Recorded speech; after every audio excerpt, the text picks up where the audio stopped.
Good morning. This is Erin with the Department of Medicaid. It's not quite 10 o'clock and we're still clearing out the waiting room, so we'll give it just a few moments before we get started.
Good morning. It is 10 o'clock.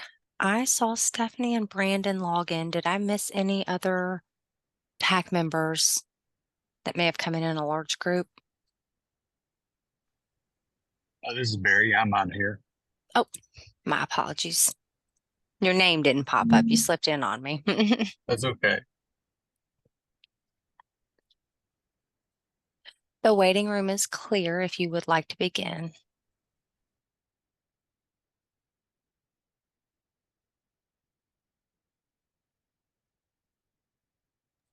Stephanie, you're muted. Did it work that time? Can you hear me now? Okay.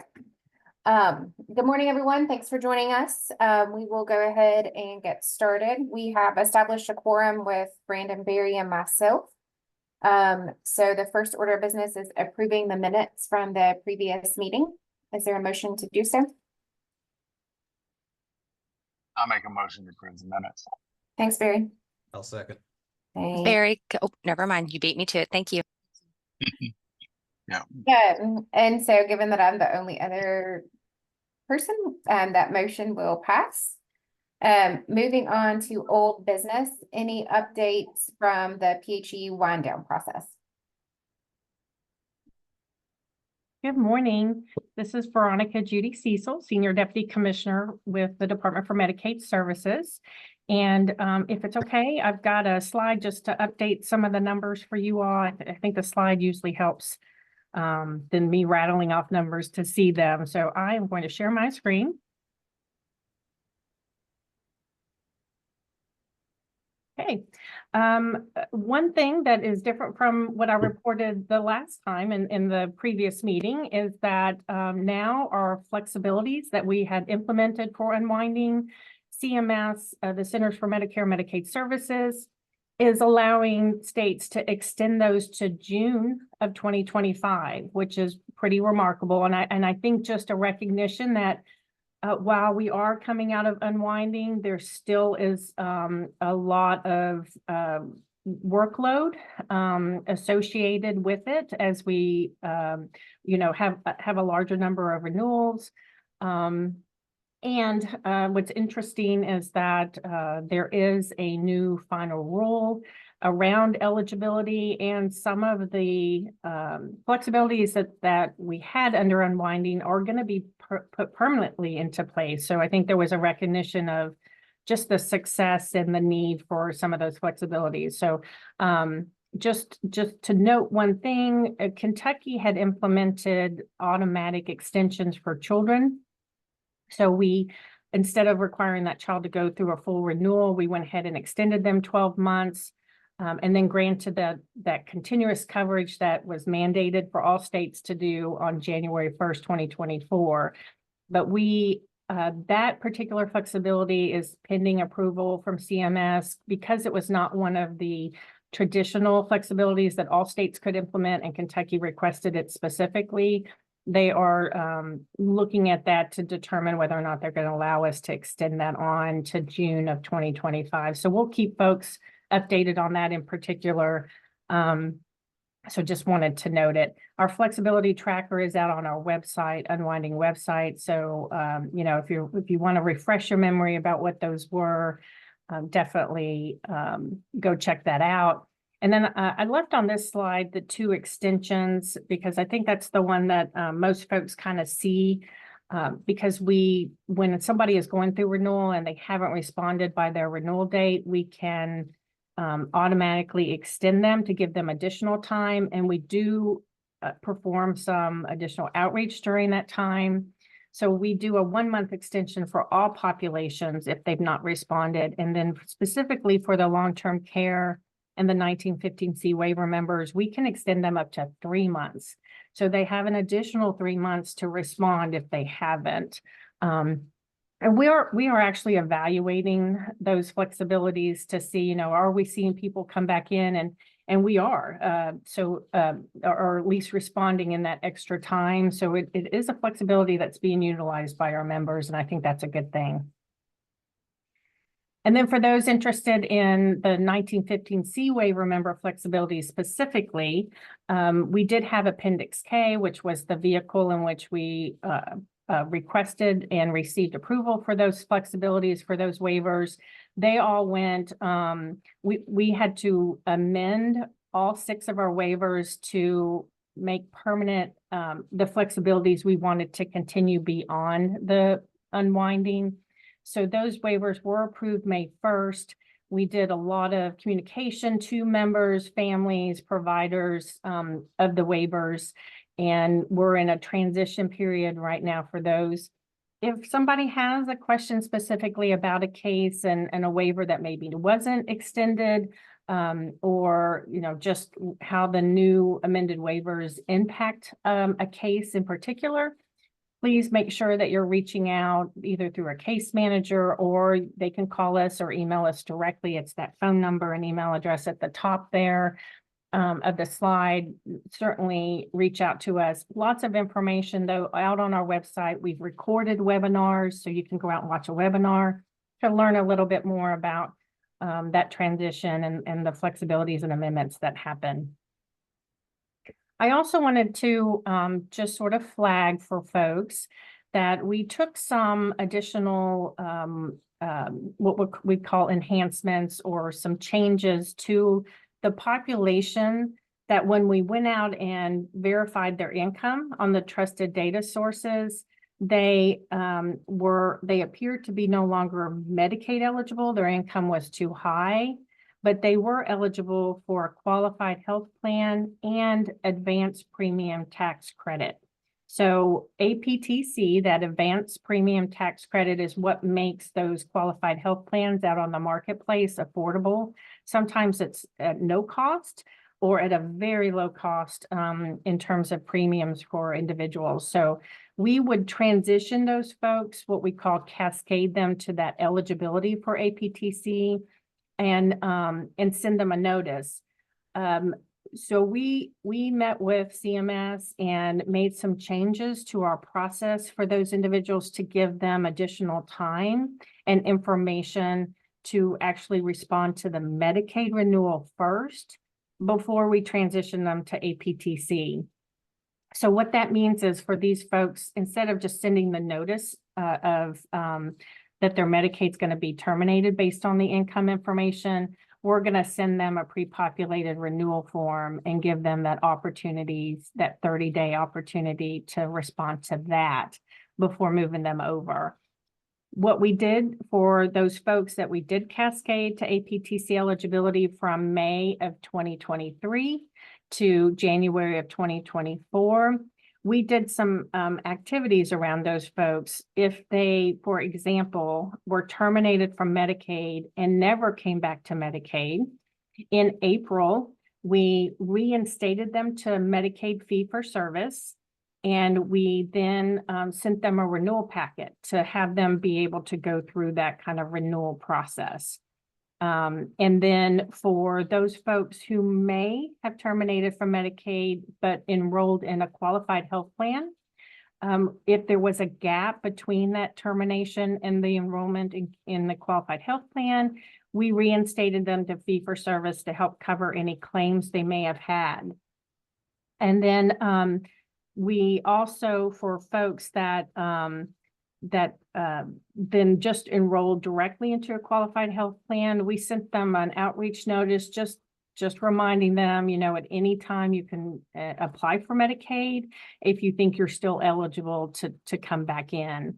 So I wanted to point this out because you all as providers in particular may see someone go from managed care to fee-for-service.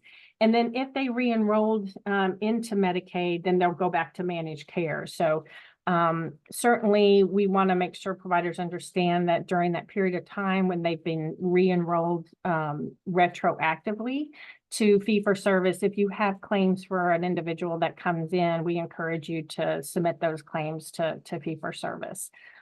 If there are questions about that, certainly reach out to the department. We really are trying to support our members through this kind of transition, retroactive transition. The good news is it's a retroactive that's in their benefit, that, they're going to get coverage. It's not that they're getting terminated retroactively. So you may see those folks.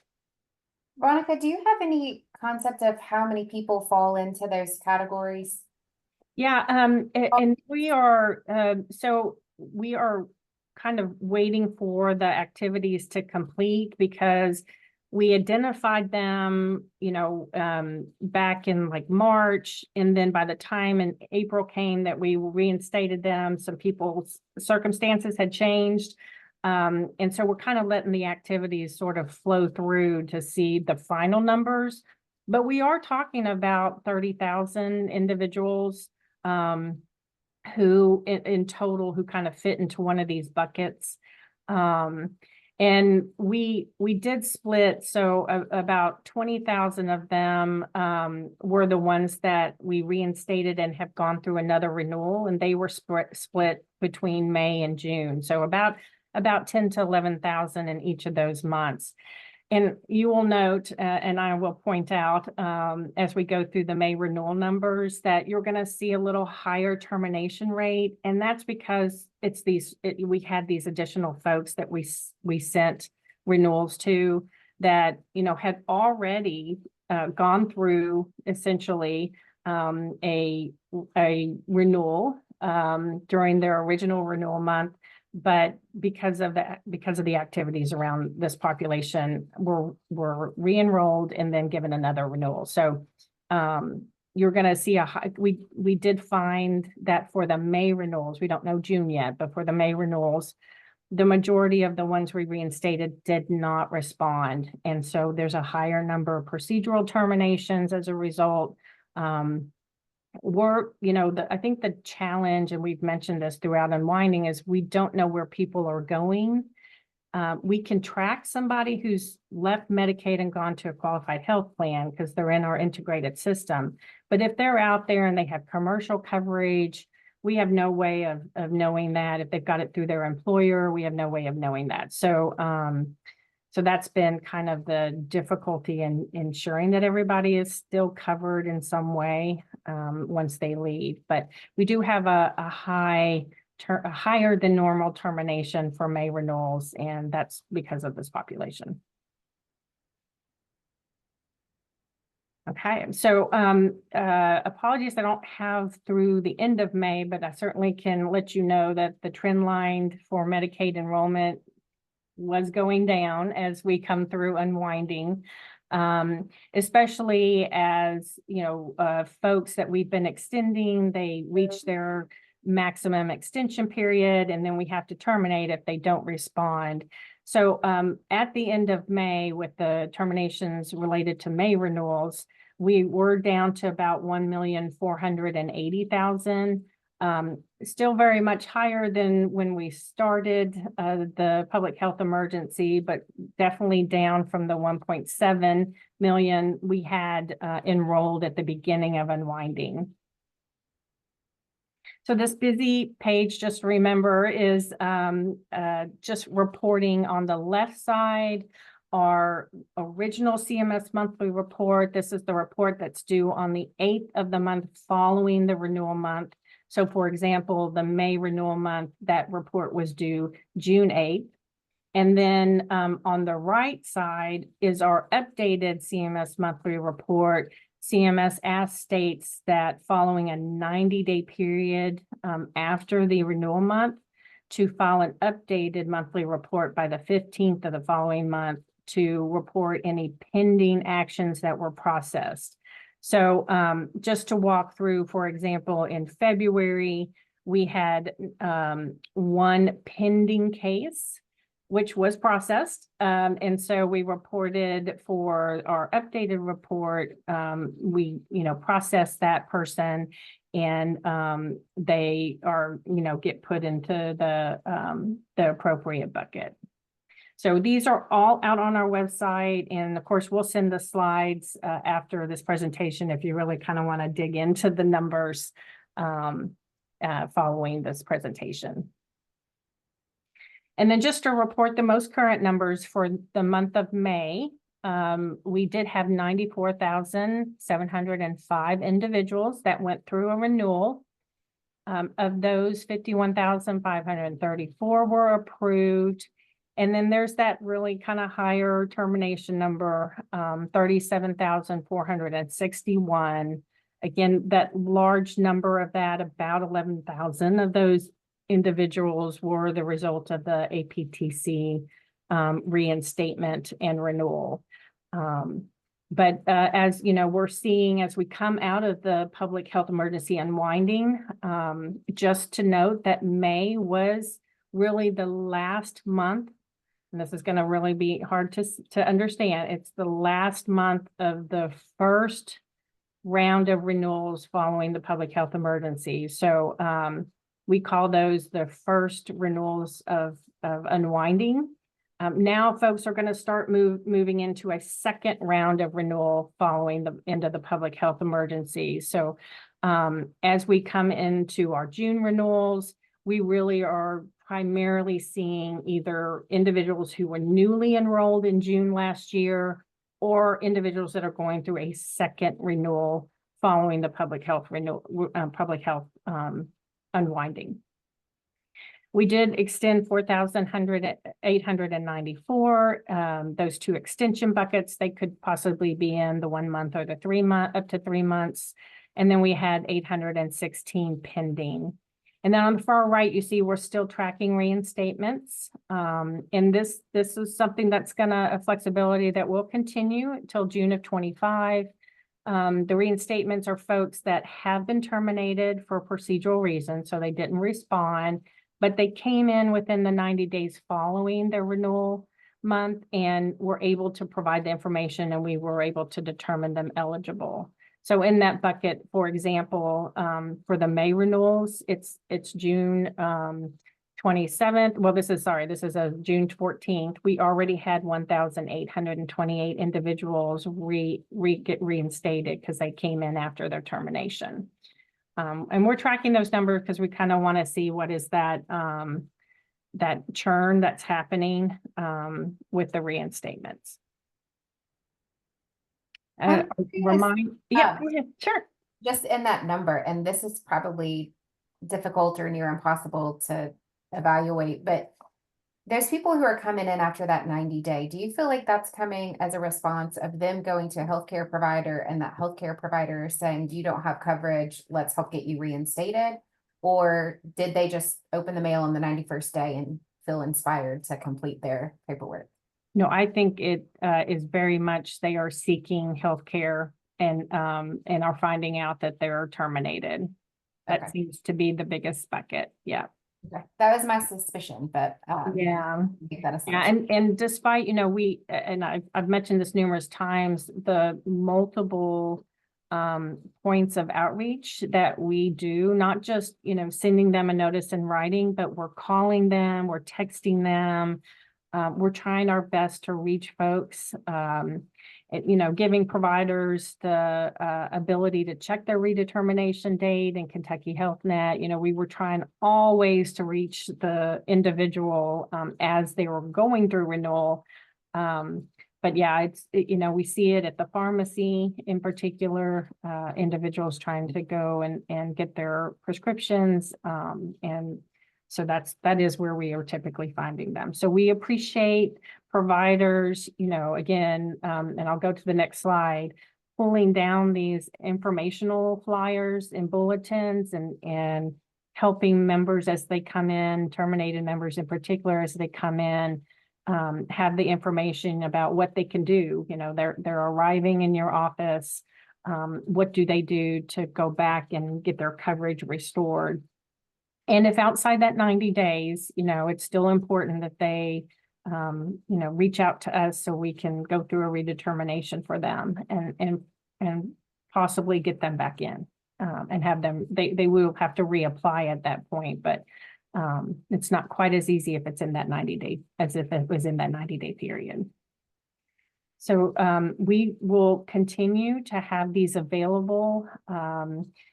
As we come out of unwinding, we've learned, I think, a lot of really great lessons in how to outreach and provide information and really work with our stakeholders and supporting members going through renewal. So we do plan to maintain the flyers and information. And as we always mention, if there's something that we don't have that you all need to help support members, just let us know. We're happy to create anything new or tweak our current flyers and informational bulletins to meet the needs. So never hesitate to reach out and let us know if there's something we can create. With the declining number you see for Medicaid enrollment, we also are tracking the tremendous increase in our qualified health plan enrollment. So again, just to remind folks, when a member does terminate from Medicaid, they have a special enrollment period. Normally you have to wait for an open enrollment period to choose and enroll in a qualified health plan, but with Medicaid termination, that triggers their ability to do that at any time between that original March of 2023 date to December of 2024. So at any time during that period of time, if a member has terminated, they can go and choose a qualified health plan. They just have to check the box for the special enrollment period. This is actually an older number. We have exceeded 80,000, which is very good news. As we see people that are terminated from Medicaid enrolling in qualified health plans. So you might see that shift in your offices as well. And always a reminder, our website is full of information. All the CMS monthly reports are on there. The flyers are on there. Our stakeholder meeting that we have the third Thursday of every month is recorded and posted, including the presentation we do. Starting in July, I wanted to mention, because we are coming out of the unwinding, that we're going to shift our monthly stakeholder meeting to also include other Medicaid updates. So we'll continue to report on renewals, and as we have sort of the lag of extensions and processing and pending cases from the unwinding, we're going to start just providing some general Medicaid updates to keep our stakeholders informed about what's happening. So it's going to be a new opportunity for people to engage in, what's happening with Medicaid on a monthly basis. And that's something else we'll continue to record and post for folks. We're always interested in agenda items for that as we embark on this sort of new stakeholder engagement. So if there are particular updates that you all want to see in those monthly meetings, let us know. One of the, I think the biggest agenda items is going to be all the final rules that CMS has issued over the past couple of months. I think there's 9 in total that Kentucky Medicaid is going to have to comply with, and they're for all various, I mentioned the eligibility. There's going to be changes to managed care. There's changes to the home and community-based waivers. So lots and lots of changes that are going to have to occur over the next couple of years. And we want to be able to report out on where the program is with implementing those and keeping folks informed. So again, just, shifting the regular monthly stakeholder meeting to a general update. So I'm going to stop sharing and happy to take any questions about unwinding or renewals. I know your head's probably hurting. No, I think that that's always helpful. And, I think that it's important for us to see what's happening at the state level because, certainly we're dealing with the day-to-day implications every day. So we appreciate that update. One of the things that we were really hoping to include in the TAC, the Primary Care TAC this year is greater integration with some of the other agencies and organizations within the state, and adding representation from DPH and DBHDID to this meeting. And I believe that Commissioner Marks has joined this meeting as well. Good morning. And you have time constraints, and Veronica, maybe you have a time constraint today. Is that correct? I'm okay, but certainly let's let Dr. Marks go. So Dr. Marks, thank you for joining us today. And, we wanted to just give you some opportunity to share priorities and how we as primary care providers can support behavioral health initiatives as well. Yeah, I really appreciate the invitation to this meeting and continuing to join future meetings as well, and just having a presence for the Department for Behavioral Health. I am coming off of a little bit of sickness, so I apologize if my voice is not 100% today.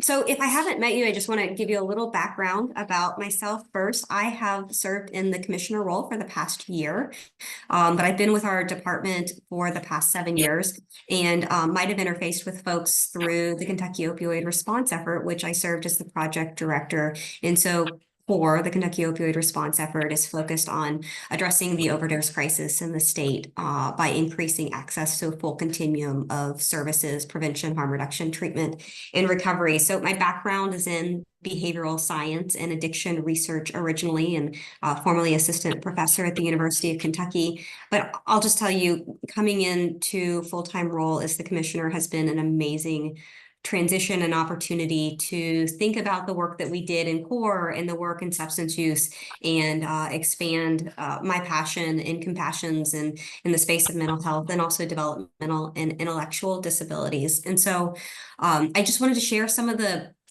primary initiatives that we are thinking about right now in the ways that we intersect with primary care specifically, and also some of the other broad domains that we are prioritizing in our work. We have a strategic action plan that's laid out our priorities and our strategies for the next 2 years. And so this is just a bit of the highlights of those. But a theme throughout is a commitment to integrated care, addressing, thinking about integration in multiple ways, obviously physical healthcare alongside behavioral healthcare, and also becoming more co-occurring capable in the co-occurring treatment of substance use and mental health disorders.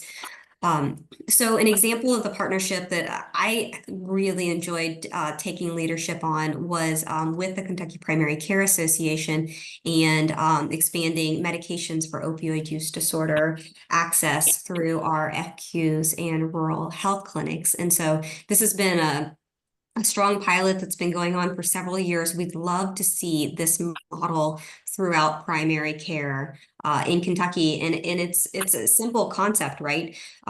For folks that are appropriate to treat opioid use disorder in a primary care setting, the capacity to prescribe buprenorphine to treat opioid withdrawal and craving, the ability to partner with community partners for behavioral health or to co-locate those services, whatever makes sense for the resources and capacity of that community, and then to provide some really basic harm reduction training on how to reduce the likelihood of an overdose, from making sure folks have naloxone, the overdose reversal medication, to also understanding how to reduce risk if continued use is the path at that moment.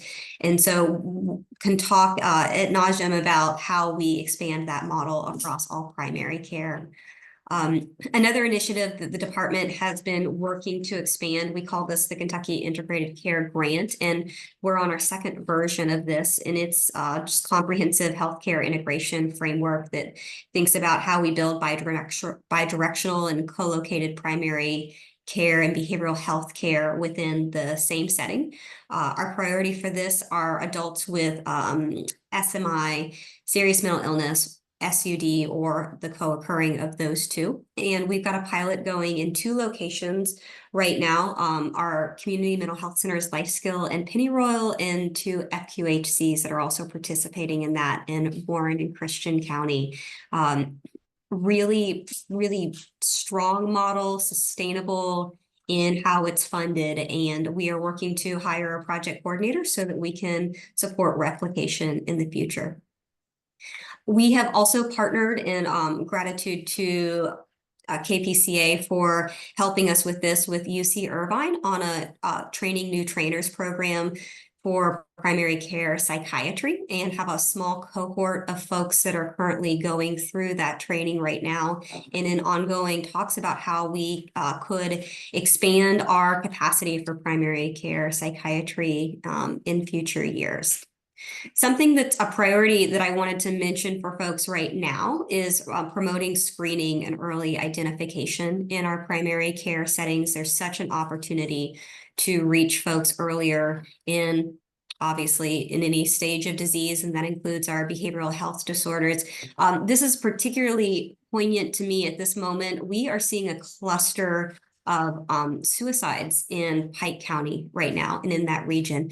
A cluster that exceeds the total number of suicides in the past year has already occurred in these first 6 months. And one of the interventions that we think would be critical is if we increased our capacity for screening and early intervention in primary care settings for folks. We are working on an epidemiological analysis of what might be driving that cluster. But one of our first things that we turned to was how could we be maybe catching a few of these cases earlier on. Happy to have more discussion about that.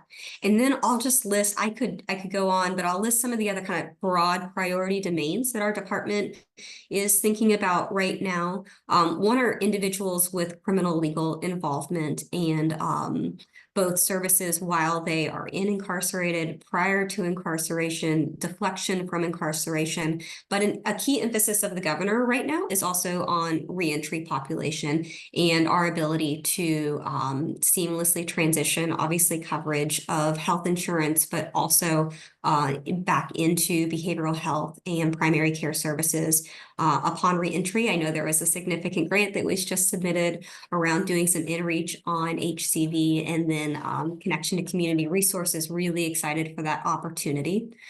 Another space is behavioral health care for children and transition age youth. I'm sure you see at minimum in the media discussions of some of our DCBS kids that are having to sleep in child welfare offices because there is no theoretical location for them to be placed. The language some folks say is that they're too acute for the acute settings, yet we find that we are caring for them in a child welfare office, which is an absolutely inappropriate and insufficient setting to take care of their needs. And so I bring that to this because I bring it everywhere to just say that behavioral health care and services for our children and transition age youth is an urgent matter. We're seeing an increase in the acuity of symptoms and of the needs for treatment, and again, early intervention and opportunities to set a new course earlier on in their development would be significant, make significant impacts for Kentucky. Obviously, I mentioned CORE, our Kentucky Overdose Response Effort, but I'll just emphasize again, FDA-approved medications for opioid use disorder alongside overdose reversal medications are the gold standard of changing the trajectory of the crisis. I hope you saw the governor's announcement. I believe it was last month that showed a 9.8% reduction in opioid overdose deaths, or all overdose deaths in Kentucky from 22 to 23. This was wonderful to see. It's the second year in a row that we've seen a reduction, and it was 3 times larger than the national reduction, which is really demonstrating that we're doing something particularly right. We still lost 1,984 individuals, though, last year alone. And so the work is far, far, far from being finished. And our ability to have OUD screening, treatment, and also screening for stimulant use disorders, methamphetamine continues to grow in prevalence. And the other data point that I'm not sure folks hear often enough is that Black Kentuckians have a higher rate of overdose death than white Kentuckians. That's been the case for several years now. And in postmortem toxicology reports, 25% of fatal overdose deaths among Black Kentuckians. The second most common substance in their system was cocaine. So it's fentanyl. It's obviously number 1, cocaine's number 2. And so just being aware that it's not just fentanyl and it's not just methamphetamine, but cocaine as well in Kentucky.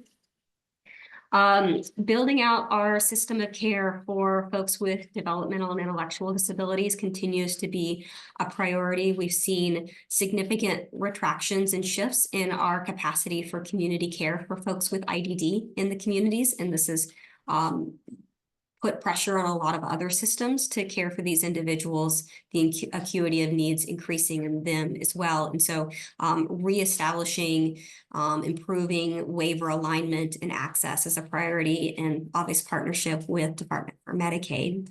And then 3 more I just want to list really quickly. I already spoke to suicide prevention, intervention, and postvention. This is critical for Kentucky. We are really excited about the rollout of 988. We continue to see it grow month over month. If you haven't heard about this, please have resources in any setting that you're involved in that tells people that just like we have 911 for a physical health emergency, we have 988 for behavioral health emergencies now, 24/7 free, anonymous call, text, or chat. And then primary prevention, reaching earlier and upstream into school services, early childhood development. And then I'll finish with the importance, and I know you all see it, of having a strong housing continuum. So much of the services and supports that we give are contingent upon stable, safe, quality housing for a vast array of individuals, from just family housing to recovery housing to housing for folks with IDD. And so that is also a priority for us in partnership with others. Happy to talk about any of these initiatives specifically. As I said, we'll continue to be an active member of this group moving forward. Really grateful for the existing partnerships, and particularly our partnerships with our cabinet partners and Medicaid. So, thank you. Thank you, Dr. Marks. We appreciate you being here. And I think certainly there is a lot of overlap with the work that we're doing in our clinics every day. So appreciate the way your action pass and your future plans to make that alignment as cohesive as possible. Any questions from the other TAC members for Dr. Marks? Katie, thanks for all your hard work. Things are running pretty seamlessly now with your all's department, so that's good. That is the highest compliment, Barry. Thank you so much. Good to see you. Thank you.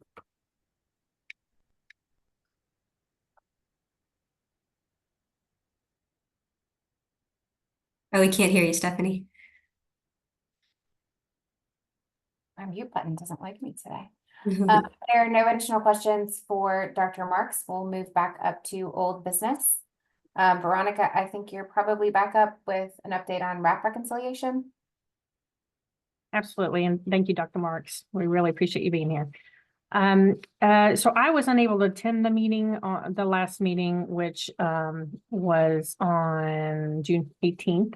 But just to let folks know sort of some of the issues that are being discussed, there's always historic crossover issues. So we continue to try to identify with specific claims, what's happening with the crossovers. Examples are always helpful. So I think there's still some work along those. We were asked to provide an updated list of codes and services around that are subject to RAP and those that are not. So I think that's being worked on. I'm not 100% sure if that's been sent out yet, but it is on our radar and it is being worked on. So I hope to get that to providers as soon as possible. We also are working on, for those of you who may be struggling with global codes. I know that we've had a couple of examples of some problems around the global edits. So trying to work through those and provide some long-term solutions on improving those submissions. And then I think the other thing is issues with dental claims. We've done a lot of work around dental claims, but I think there's still some additional work that's needed. So we're focusing on with some examples that have been provided and trying to figure out, again, long-term resolutions to processing those dental claims. And it does take the managed care organizations working with their dental subcontractors and trying to make sure that we're all processing the same and consistent so that providers don't have those problems. So those were the subject items on that agenda and still working through those. Happy to take any questions. And I'm hoping other DMS folks are on that could assist with response. Any questions? Brandon, Barry. I think Dennis joined as well. All right. If No, not, well, and let me, if it's okay, let me mention, so the other thing is folks know that we are moving from our current Medicaid Management Information System, MMIS, to the brand new MCAS, because we love our acronyms, which is the Medicaid Claims Administration and Financial Solution. Just letting folks know, and we did I think a brief presentation that's going to be happening, and there will be some changes in the RAP payment process. We are still not yet at a place to share more in-depth kind of walkthrough of what that's going to look like, but I do want to note that it's on our radar, and as soon as we're able, we'll continue and on a regular basis provide updates for that implementation. It has been delayed, so I don't want folks to be really worried about not having enough time to shift what they might have to do for providers have to do. We plan a very we wanted to get it right, not fast. So we do plan, in working with providers and finding out what their needs are in terms of timeline when we're ready, that we feel like our system's ready to go, giving them enough time. So we'll be communicating with providers, making sure that they know what's happening and give them sufficient time to implement.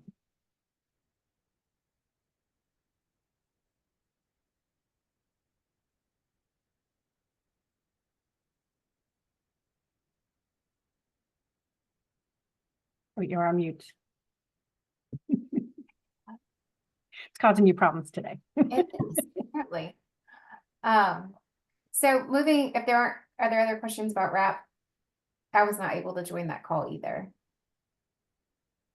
Okay, hearing none, moving on to the 72-hour documentation rules. So I know that there was some work that happened last year or so about clarifying this for the RHCs.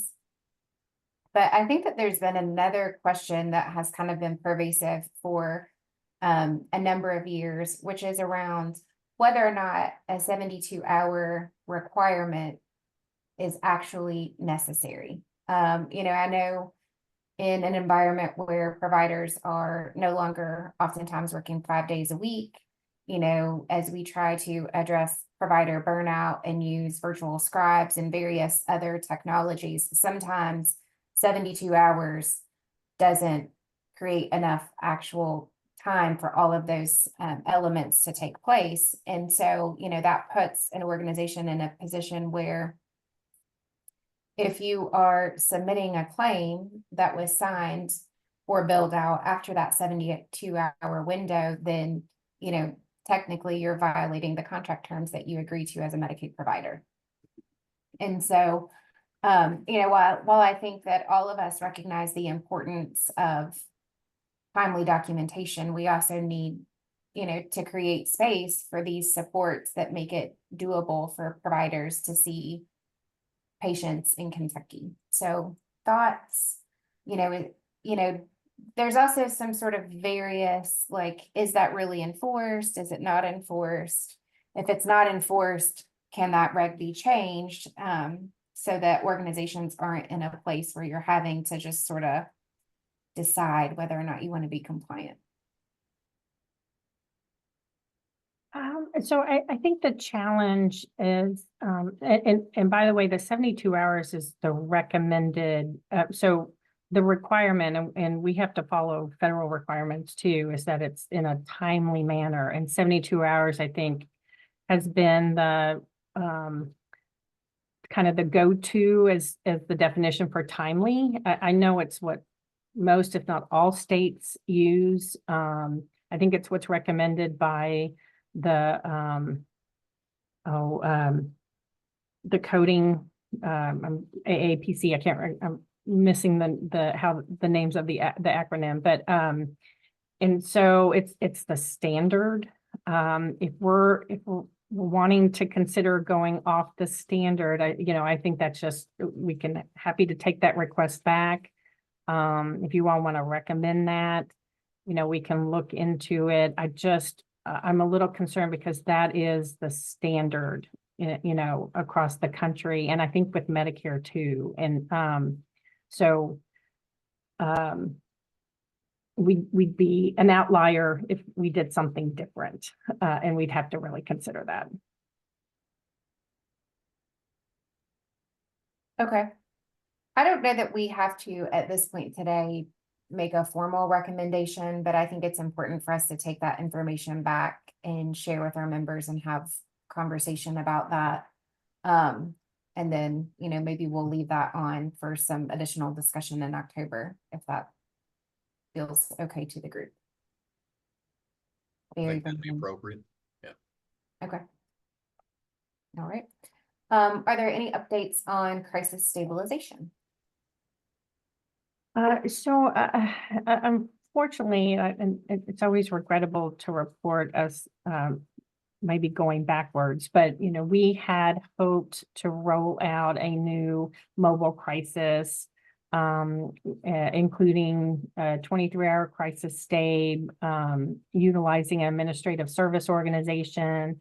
And unfortunately, that did not get funded by the legislature. So we are in the process of trying to determine how we're going to shift from that, and hope to be able to share that with providers, in the next couple of months, on how maybe we can move forward with, we had filed regulations, but they've been withdrawn. They were withdrawn earlier in June. And And so, you know, right now we're just sort of seeing what can we do going forward. I think that from the provider side, we all very much see the need for this work. So we look forward to those updates and certainly are prepared to work on the advocacy side to help our legislators understand that. I appreciate that. Yeah, we thought there were some really good changes we were making. The rate was increasing. And, you know, we were excited to really engage other providers in the whole mobile crisis continuum.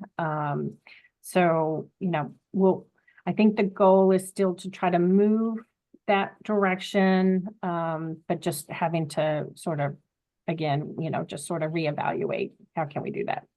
But I really appreciate those comments, Stephanie. Absolutely. Utilization trends from 2023. I am definitely, I think, have someone else on here for that. Is that Angie? Hi, yes. Oh, thank you. I'm Angie Parker. I'm the Director of Quality and Population Health. Realize this has been on the agenda from last time. From a quality and population health standpoint, we look at trends through the HEDIS measures, healthcare effectiveness data information set. We do not have 2023 measurement year results yet. So I would expect to have that by the October meeting so that we can compare those measure sets to 2022 and previous years that I would be able to share. As far as any other type of like utilization management type trends, Dr. Terrio and myself just recently completed a review of all 6 of the MCO's utilization management program from 2023. I would like to suggest that maybe that would be something that each MCO present on what they are seeing within utilization management trends at your next meeting. I could, when you have 6 MCOs and you're reading them all, they're all pretty similar in what they're identifying, but I think it might be good for you all to hear it from them and what efforts they are doing as far as what they're seeing in those trends. Thank you very much. I'll make a note of that, and as we put together the October agenda, we can identify what the best structure for that presentation would be. So thank you. Thank you. All right, so moving on to new business, the 1115 waiver. Veronica, I think we're back to you on that one. I am also going to phone a friend on this one. I think Okay. we have Angela Sparrow on, who can provide an update. Good afternoon. Again, Angela Sparrow, I'm one of the behavioral health supervisors within the Department for Medicaid Services. So I wanted to provide an update in terms of our overall department 1115 demonstration initiatives. Let me pull up slides here just a moment.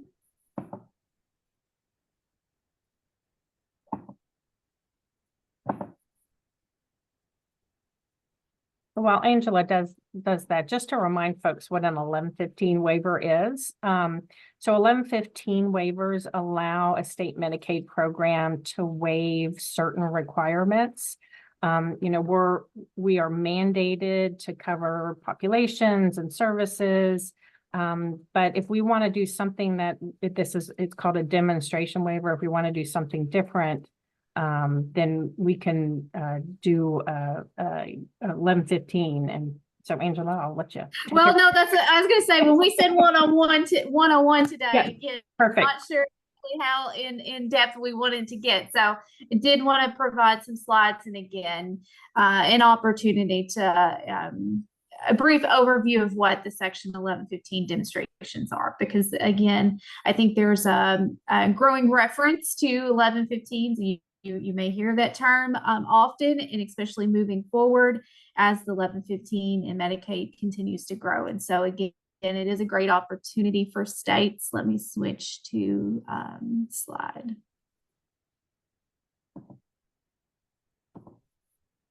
Okay.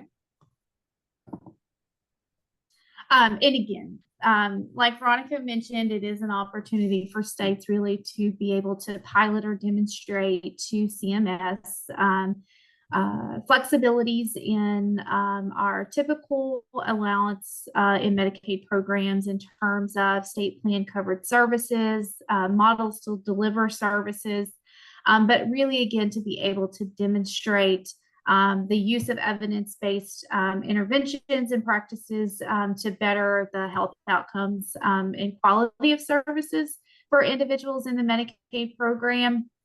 And so many states, again, have been operating under some type of Section 1115 demonstration even for decades.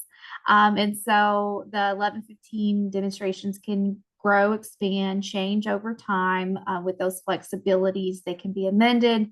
And so, again, it is an opportunity for states to seek authority from CMS, again, to receive a federal match or, again, on services that we would not otherwise be able to obtain through our normal state plan covered services.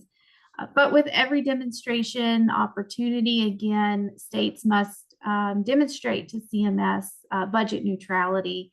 So again, that means that our request to CMS, again, the expenditures that Medicaid would spend, both federal, again, would not exceed the cost of what we would spend on those services otherwise, or for those members otherwise. So without that demonstration. So our with demonstration expenditures cannot exceed our without demonstration expenditures. So that can get a little tricky when you're adding new services and expanding services.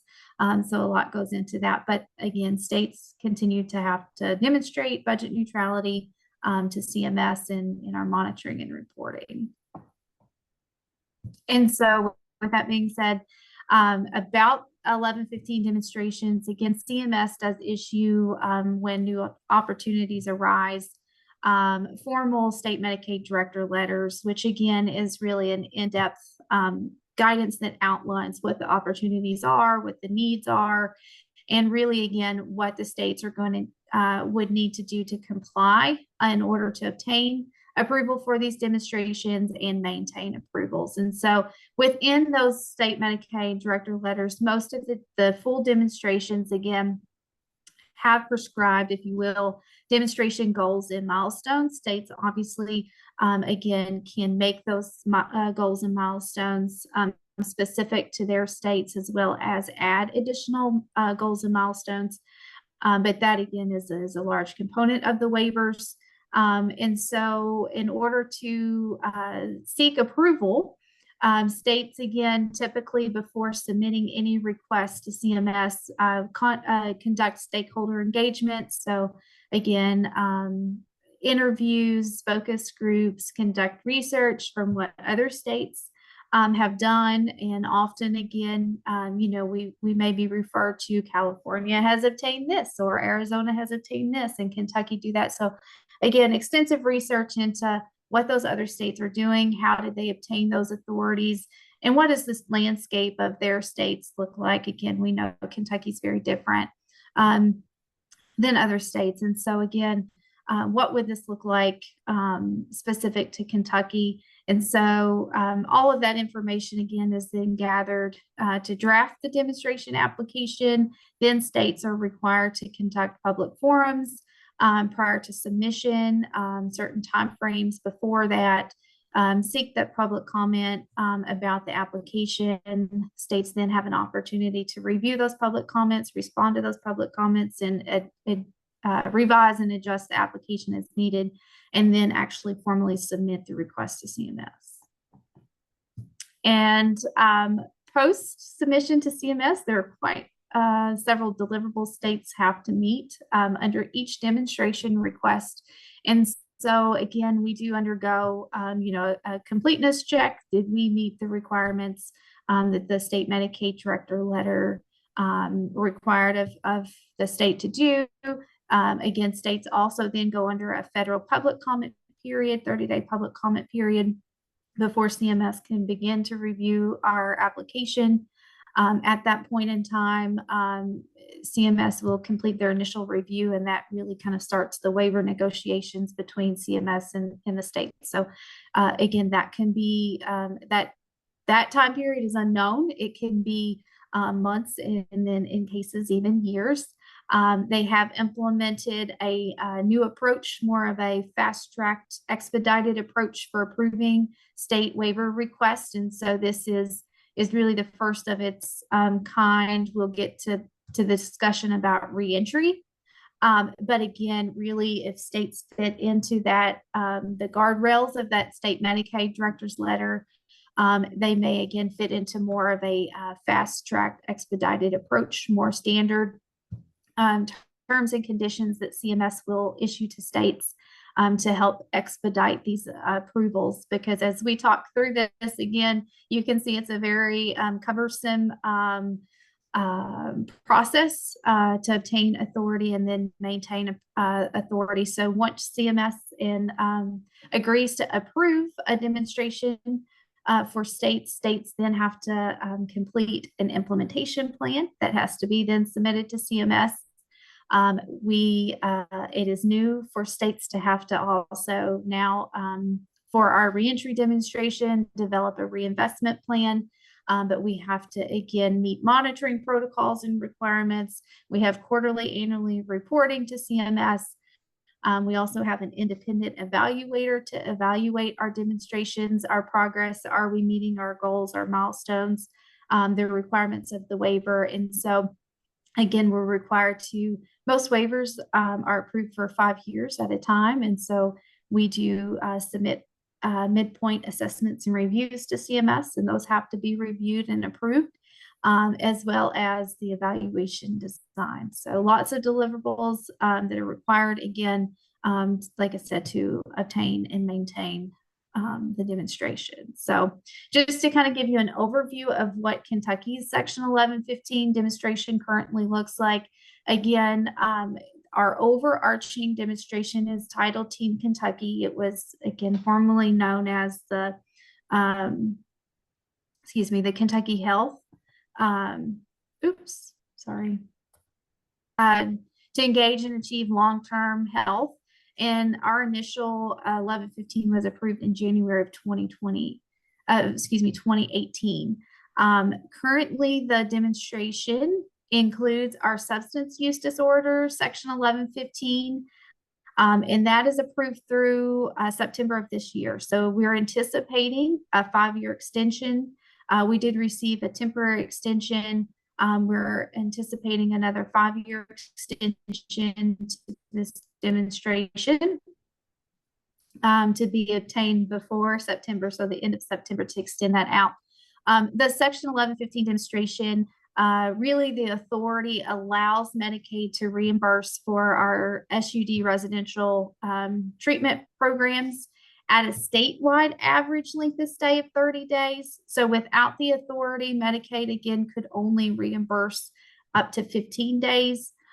So again, we have the authority to reimburse beyond 15 days to up to a statewide average. So all of our residential facilities together, their length of stays again cannot exceed 30 days length of stay. It also again waives the institution for mental disease, the IMD exclusion, which only allows again reimbursement up to 16 beds in a facility. So with the waive of the exclusion, Medicaid can reimburse for SUD residential up to 96 beds per location. And that's for programs that meet the qualifications and standards that were put in place under the demonstration. So just want to provide an example of the milestones that the states are required to meet, again, to maintain the authorities. And so often, again, providers, you may have questions, why is it the states are requiring specific licensure or requirements? And again, a lot of the requirements are placed into our regulation changes, can be done through regulation changes or SPA changes.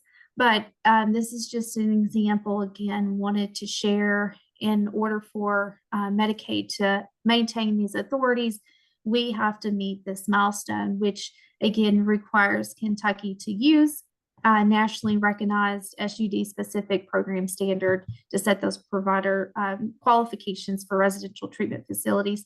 So again, we did adopt the ASAM criteria, so the American Society for Addiction Medicine criteria, when we first initially implemented the SUD, in order to meet, this milestone specifically. But states are required to ensure that we set provider qualifications for providers to meet the criteria. And then again, there's examples of requiring certain types of services, hours of clinical care, credentials for staff. So again, when we, often get those questions from providers or concerns, there are certain things that that CMS requires of states, again, to meet under these demonstrations to maintain these authorities. And so again, also through some of you may be familiar with or aware, some of your programs I know may be connected to our residential treatment programs.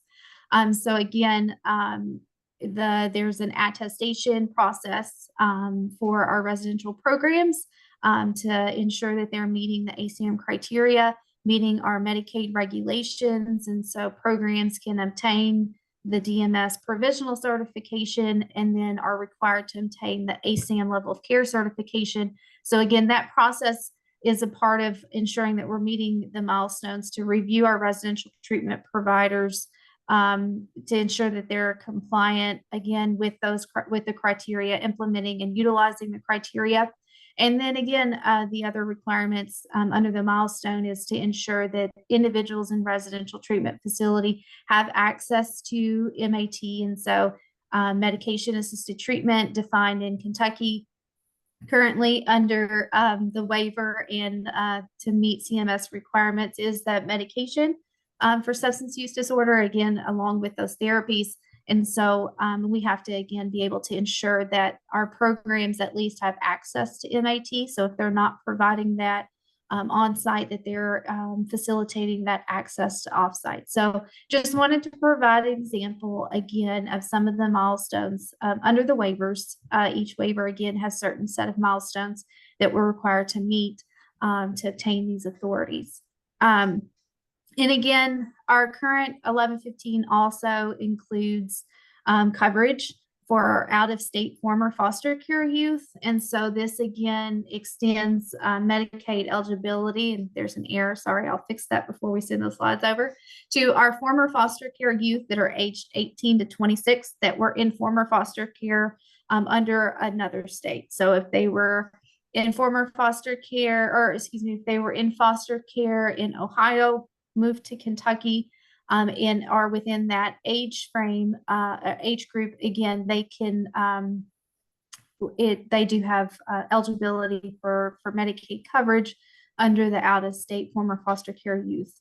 Part of this, again, has been moved to state plan, but for the youth that fall outside of that time frame when it was initially effective under the state plan, the authority, the 1115 authority, again, remains in place to ensure that they have access to that coverage.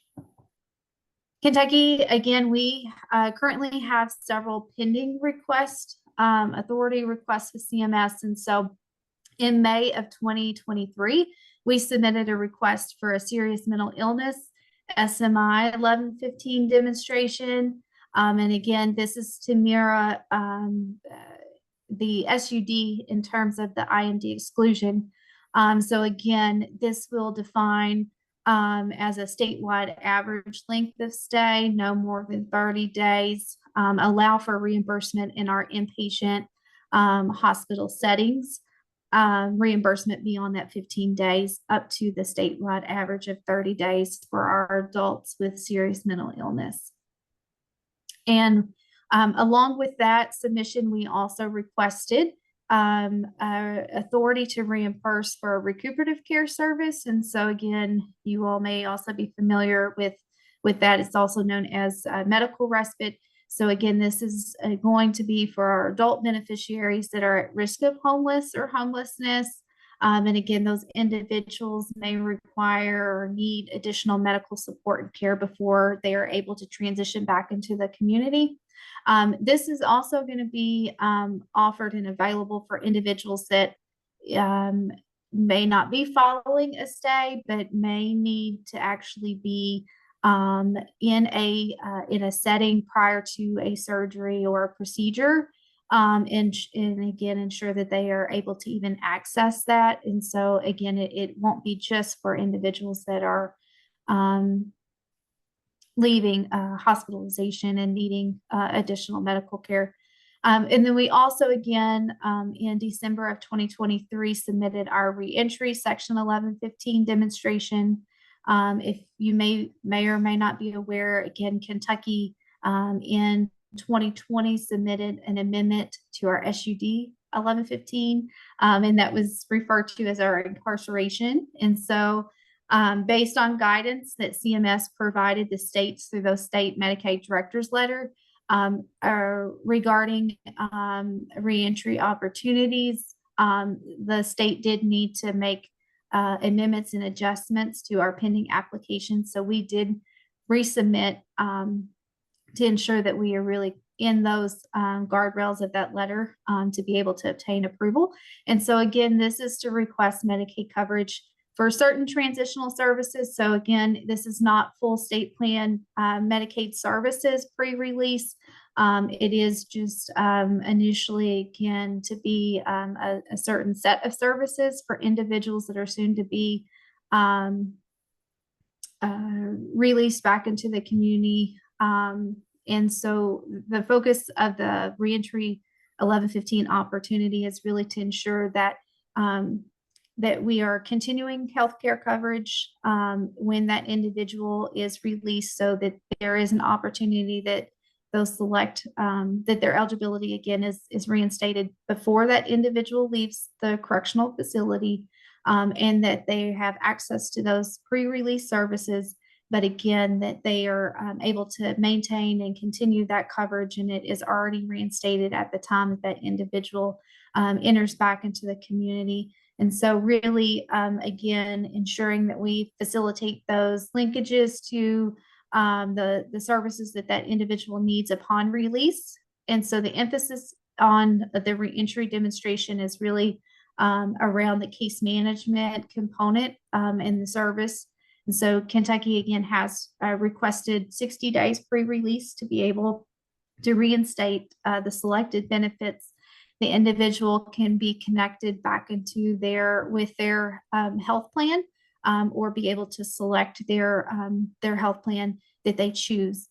But that case management component is to really identify what are those medical, behavioral health, and those health related social needs of that individual and family when for our youth when they are released and reenter into the community. And so again, we want to be able to identify those needs, develop that plan, make those referrals, ensure that they have those connections to those healthcare providers, behavioral health providers at the time that they're released. Those appointments are already made. How are they going to get to those appointments? Address what those barriers are, and then also ensure that we have facilitate the handoffs in terms of health records, and again, the data exchange to ensure that we are able to continue that care. So that again is the large components of the reentry demonstration. And along with the reentry demonstration, we also requested authority to reimburse up to 90 days for our recovery resident support service. And so this would be for our individuals with SUD that fall into our reentry 1115. And for also, if you're familiar with the Kentucky Behavioral Health Conditional Dismissal Program, or Senate Bill 90, which is piloted in a few of the counties across the state, again, that is more of diversion from our judicial system for those individuals that meet certain criteria for charges, are screened to determine if they have mental health or substance use disorders, again, can seek and obtain treatment for that before, again, and if they complete that treatment program, their charges may be dismissed, as opposed to, again, serving out their sentence, etc. So for those individuals that are participating in that program, they would be eligible for this service as well. Again, this is not reimbursing for recovery residents. The recovery resident support service can be provided and will be provided by approved recovery residents. But again, they are required to meet certain standards and qualifications. But again, this is more of those supports and services that program does provide for that individual to help them, again, obtain and maintain their long-term recovery.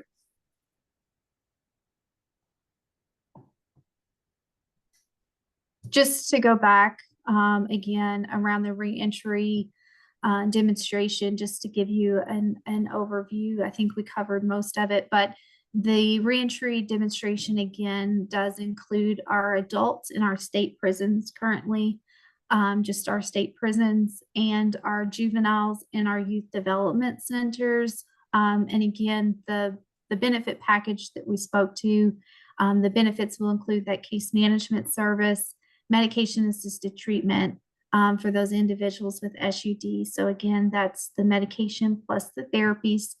They're eligible for those services 60 days pre-release. And then at the time that the individual is released, a 30-day supply of all of the medications. And so that would be prescribed and over the counter. And then again, our recovery resident support services is just going to be for our adults. And then that will actually end up that authority will be under our SUD 1115. The services, again, for the reentry can be in person or telehealth. And we will talk about, so just and again, a high level overview of what Team Kentucky Section 1115 demonstration will look like, and walk through when we're expecting approvals for these demonstrations. So just wanted to let you, again, here you can see that we have the reentry, the SUD, the components that we walk through: out of state former foster care youth, SMI, recuperative care. These are the components and will be the components of the overarching 1115. Our recovery resident support service. This new service, again, is going to fall under our SUD demonstration. We are anticipating approval for our reentry 1115 the end of this month, next week, hopefully. And with that approval, again, once we obtain approval, that does not mean that we can begin to implement. We again will still have to complete our implementation planning, submit that to CMS for approval, receive approval before we're actually looking at any type of go live, being able to provide services during that pre-release pre-release time period. And then again, the other components of the 1115 are extensions and our other pendings approvals. With those are anticipated to be approved by September 30th of this year. And very similar, again, implementation plans, monitoring protocols have to be approved and submitted to CMS before we are actually implementing and go live. Oh, sorry. I'll stop there. Like, I know that's a lot of information. And again, happy to provide, if anybody, I stopped sharing before I got to the question slide. So I'll put in the contacts, drop those into the text box. And again, we'll share the slides. But if you have any questions about the demonstration and the authorities, and again, more in depth as to what that means, that's just an overview of what Medicaid is required in order to obtain these authorities and maintain and be able to extend moving forward. But again, it's states have the opportunity to request to demonstrate new services, expansion of services, delivery models, et cetera, to CMS. And so it continues to grow, and we have opportunity to still grow, again, addressing some of the health-related social needs, looking at some of those opportunities as well in some of our children's services. But if you, again, do hear 1115, hopefully you have a little bit more background as to what they are and what that means. Thank you, Angela. We appreciate that. I think Kentucky has done a good job of using the flexibilities that waivers provide to meet some really important needs for key populations. Dennis, Brandon, Barry, questions for Angela? No, that was pretty good. Stephanie, this is Steve Hoagland. It did look like there was a question that came in through the chat. And it may not be the best venue for the question, but there was a question about if there was an understanding of how many Kentucky foster children are out of state at this point. We're happy to provide that number. We don't have it at the top of Okay. our head.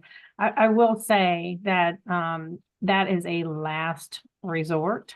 We did have a large number. We worked really hard to get that number down. So now I think it's a much smaller number, which is always good. And as you know, some of the things we've been doing is our Aetna has the Supporting Kentucky Youth Sky program, and they've been really working with local or Kentucky providers, including single case agreements to adjust rates, to try to keep those kids in state. So yeah, happy to provide that number. So if there are no more questions about the waivers, we'll move on to the pharmacy reconciliation process. Okay, I think that is me.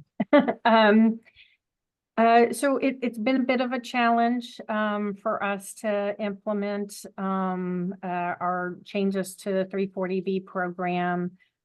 We did have a change in vendors for who performs the fee-for-service pharmacy benefit manager activities that includes rebate. So that was MedImpact won that procurement, and they are now both our managed care and our fee-for-service PBM. MedImpact has been in the process of creating that program and sort of kind of picking up where the previous vendor was. There was some recent testing of files. And so we've been going through that process, and and that did flag some issues. Obviously, we don't want to go full steam without us knowing that it's going to work. So we're working through those test file challenges. And now I think the date has moved to October maybe for implementation. But certainly we'll keep providers updated and give them enough time to be able to shift. So one of the things I think has been really difficult is that, and believe me, I appreciate the commitment to trying to make something right before rolling it out. But, even within just a few weeks ago, it was maybe it's July, maybe it's October. If we could just really work to improve the communication, and if it's punting, like if at this point we know that October doesn't look realistic, let's just say January, because the problem is that we're having, last year, I know our organization spent considerable sums of money to try to be prepared to meet a deadline that kept getting pushed back. And at some point, we're racking up the equivalent of partial FTEs that we're spending on a deadline. So, is it possible, Veronica, to say that once we get the file correct, then we're going to give pharmacies X number of days to build their file, because it makes no sense for us to be working on building a file if the file format's going to continue to change. Absolutely. And I think that is our goal, is to work through the kinks of the file and then provide the information and give a implementation. So I can certainly, commit to 90 days if that's what folks need. I think that's a very reasonable request, and I appreciate the request and the information about the burden on the providers. We certainly want to take that into consideration. Yeah, I think 90 days is very reasonable. Okay. Yeah. Like I've been ignoring emails about who our TPA is, really, because at this point, I don't have an answer to that. Right. Sure. Yeah. I know that's difficult. Yeah. Yeah. Thank you. Our pharmacy team gets a little twitchy, and I'm like, no, I I'm think. sorry. I know. I'm so sorry. Certainly not ideal, but I think we can absolutely commit to a 90-day implementation to give folks, once we know and we're ready, is to give providers the opportunity to then do what they need to do. Okay, thank you. I appreciate that. Yep. All right. Is there anyone on the call from DPH this morning? If not, we'll move on, but just for the record, we have invited DPH to also participate in this call with us, so perhaps they'll be able to have a designee at the October meeting. Yeah, apologies. I think the person who they would like to send had a conflict today. Okay, great. Thank you. So we'll move on. One of the first updates from the PCA is a presentation that we would like to walk through regarding child wellness visits and immunization compliance. So if we could get that, I don't have that, but I think, BJ, are you sharing that? Yeah, perfect. Got it. Can you see it, Stephanie? Yes, thank you. Thank you. Just let me know in advance. Okay, great. So the purpose of this presentation today is very much, we know that there are a number of measures related to child health, and, all of us are working towards creating healthy kids in Kentucky from a variety of different perspectives. And so we wanted to speak today from the perspective of the provider and really talk about what those challenges are and how we could collectively create solutions to address some of those challenges.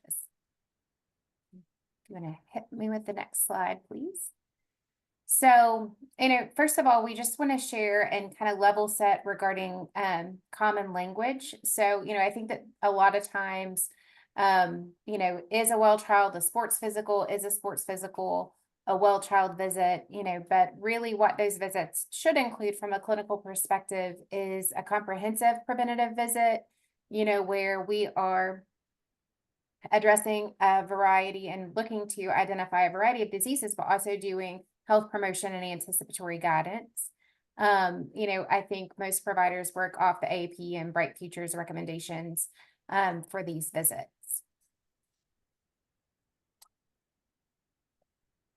And so as we think about completing those visits, we have challenges presented by, families, we have individual challenges created by us as providers, and then also by the regulatory environment. So we're first going to dive into some of the ones from families. So certainly there are many challenges to families when it comes to completing their child's wellness visits. Those social drivers, do they have transportation? I think that there are a lot of transportation pilot programs, but in rural communities, there aren't as many options. So some of the Uber pilots that have happened don't work in communities that don't have Uber available. And the reality is access and timely appointments, work, and competing priorities make, arranging Medicaid transportation 3 days in advance really challenging. So, that in itself is a huge challenge. All of my competing social drivers preventing me from being able to access the resources that are supposed to help me be able to get that appointment scheduled.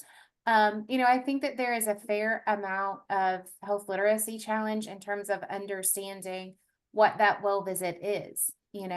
I think that oftentimes families are really aware that they need to bring their infants in for periodic well visits, but as kids progress and, you see a 9-year-old versus a 10-year-old, there's not a lot of change in development that's happening in that age. And so families think, oh, it's not that important, or I was just there at the office for this. If there was something wrong with my kid, they would have already told me.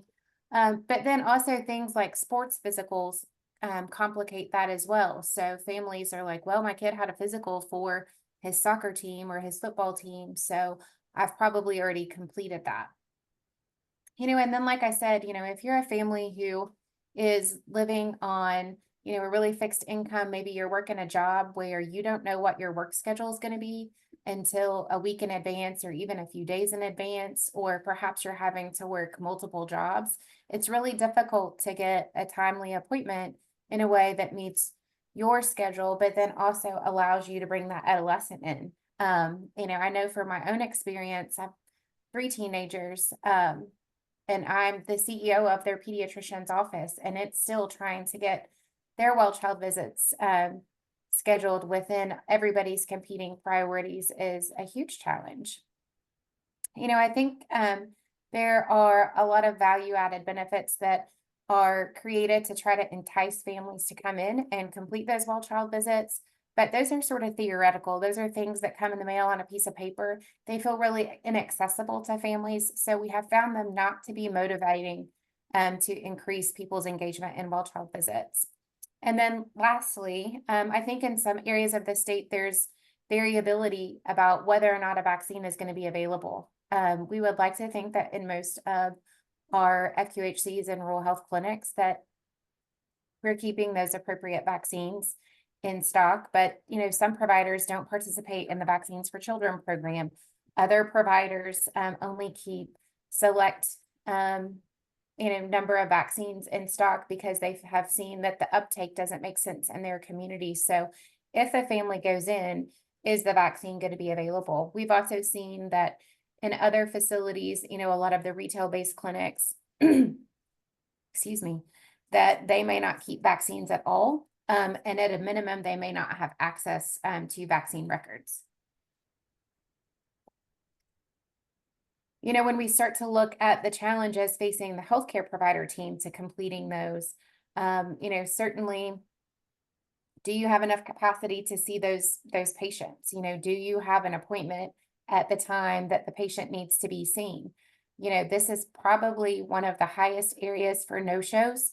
So, as a provider who has lots of patients calling in, asking for appointments, it's really hard to fill your day with outreach calls and have those patients not show up. I know in our office, we did a test of this a few years ago, and I think we made 100 calls. We reached, less than 20 patients, scheduled less than 10, and maybe 2 showed up. And so the time it takes and the staff effort and wages that we're paying staff to make those calls to yield 2 visits is not a sustainable ROI for us. I think that, there are opportunities to do well visits. When you see a patient for a sick visit, that's one of the really popular strategies is, can we switch this visit when a family's in our office to a well visit, but trying to bill both of those and use the 25 modifier at a time that people are already overburdened with regard to documentation is really not sustainable. So even if they do the work, doing the documentation to get paid for both visits is not, likely something that a provider in an employed setting is going to do. Trying to align those evidence-based guidelines and visit frequency with the quality measures and reimbursement. So, we just had the conversation in our office this week, it's like, I think that payer will let us do calendar year well visits. And, my team pushed back a little bit because they said, really, it's so variable across the board that it's impossible for us to set a standard and use calendar year, because there are also situations where it's 365 plus 1. And so we are at the risk of not getting paid for that visit, which is also really challenging. There are also other plans that really want that aligned to a specific birthday. One of the other questions is, if you have a kid who's in the office and you're trying to convert a visit and they're in the gap, at what point do you round up versus what point do you round down? Certainly post-COVID, we have seen immunization hesitancy continue to reach all-time levels. We've even seen families that prior to COVID were willing to get flu shots be completely unwilling to even discuss flu shots because they're afraid that the COVID vaccine might be slipped in with the flu shots. Continuity of care, with so many options to get care, different people doing care different ways, it's really hard to get the information that you need and feel confident that you're going to get paid for that visit. So some of it might be with the primary care provider, pieces might be at a pharmacy, school clinics are doing pieces. And that really is challenging to really know what a child has had and not. We've already kind of talked about that productivity piece. And then just from a provider perspective, it's not feasible in offices to help patients figure out what their login is to their various platforms to help them access those value-added benefits. So we feel strongly that addressing that challenge related to value-added benefits is something that would help engage more families. And then finally, from a regulatory environment, obviously people live really busy lives. People live really busy lives no matter what their life circumstances. So trying to engage families in the importance of this, it's not just enough to suggest that they have a well visit. It's not even just enough to do marketing around, hey, call and come in. We really have to create an incentive strong enough that will draw them in, because otherwise we're just really, we don't have a winning opportunity to engage them. I think we have lots of challenges, both on the payer side, certainly DMS has faced it, as we've seen during revalidation efforts. And then certainly even from the provider side, we see it where patients change their contact information so frequently that, it doesn't matter if you call them, text them, mail something, send a pigeon, probably a good portion of that's coming back to you. We're not seeing a whole lot of uptake on those value-added benefits. So we feel like from a regulatory perspective, that's something that there's opportunity to change. Duplicative claims, are you getting lots of claims for a well-child visit from a variety of different care providers is going to result in claims getting denied. And then, really, as we start to look at working off care gap lists, by the time that data comes to the provider, it's already so dated that in that time, somebody potentially could have had a well-child visit and you don't have that information, and I know there are lots of opportunities to log into payer platforms, but the reality is there are too many platforms and there's too many places where information is kept for any sort of busy patient access team to be able to check all of the places to feel confident that that kid really still hasn't had that care gap or had that well-child visit. And so we wanted to kind of really talk through a case study. And I think that this is a case study that feels very, very familiar to a lot of us. So we have Braden, who's a 10-year-old at a middle school, and he has started soccer practice with his team, and coach said, hey, if Braden wants to continue playing, he needs this sports physical. And I can tell you, he needs this sports physical today, not tomorrow, not in 2 weeks. When that happens, it's, I need it right now. You need to go right now and find a place to get a sports physical. And so mom sees that a local independent clinic, instant care facility, retail facility is offering sports physicals for $25. So she's like, sure, I'm going to go take care of that. That provider did, encourage Braden to establish with a local primary care provider, but Braden's parents are busy. They have 5 other kids in the house. They're both working. And so, establishing that care with a primary care provider, it just fell to the bottom of the priority list. So he's not had an annual well visit since he was 5 years old, because that's the last time he had required vaccines to enter school. So he's within a value-based, and, his payers reached out to him, but, nobody's been successful in reaching mom. In September, the nurse at his middle school calls mom to say that since he's reached his 11th birthday and is in 6th grade, he now needs to update his immunizations to remain in school. So again, mom's getting a call, you have to do something right now today, or your kid can't do what he needs to do or wants to do. And in that call, teachers also report that Braden has really been struggling with attention and behavior in class, and recommends, talking with a primary care provider about those needs. And so mom schedules an appointment with the after hours provider at the local pharmacy to get the vaccines, because she can remain at work, he can remain at school, they can get the vaccines late in the evening. And so she'll make a well child visit a little bit later, because Braden just had a sports physical. So if something was wrong, surely that would have already been discussed. And so unfortunately, when she gets to the pharmacy, the staff is hesitant to give him the vaccines, as they don't have record or access to any other records of immunization that Braden has given previously. So here we have a really, really busy family who's trying to respond to all of the competing priorities, and they're choosing care based on convenience. But they're not getting coordinated care in that fashion. So I think that that's a really typical scenario. I think that we fully recognize that, families aren't intending to not take the best care of their kid that they can. There are just lots of reasons that gets complicated for families. I think providers are, trying to do what they can to engage families in getting well child visits and vaccines. But again, we have to have an ROI that allows our businesses to be sustainable.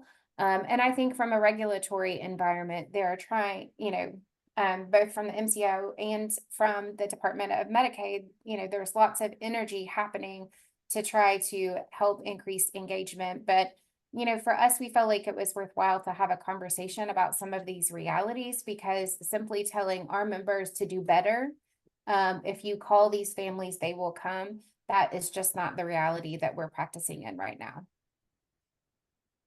So at this point, we wanted, Barry, Brandon, Dennis, do you have anything to add to that? Do you feel like that's the scenario that you see in your practices as well? I think this is a common theme across the board. Most of these, we see them every day. Mm-hmm.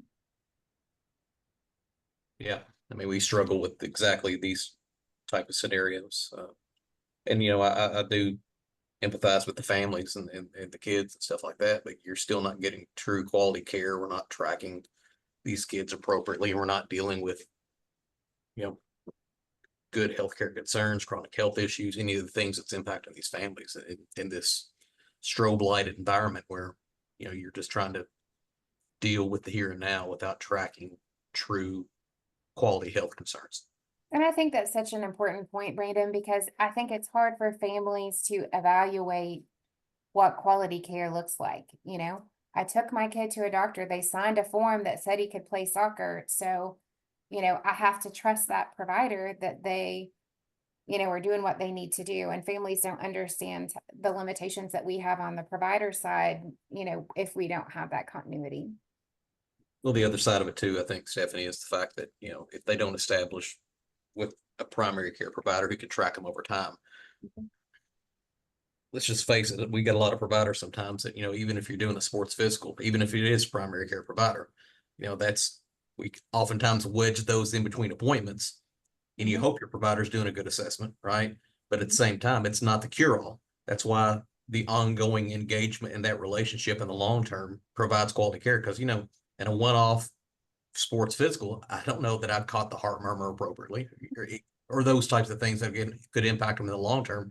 Whereas if you've established long-term care and you're monitoring that same child and family over time, you're able to identify those issues because you've tracked them over time, or you made a, we've got something in a patient chart that we noticed something weird last time they showed up again, and things of that sort. So And there's such pressure on providers to sign that sports physical form when somebody's in the office. Like, there's no family scorned like a kid who gets sent to cardiology before they're cleared for soccer.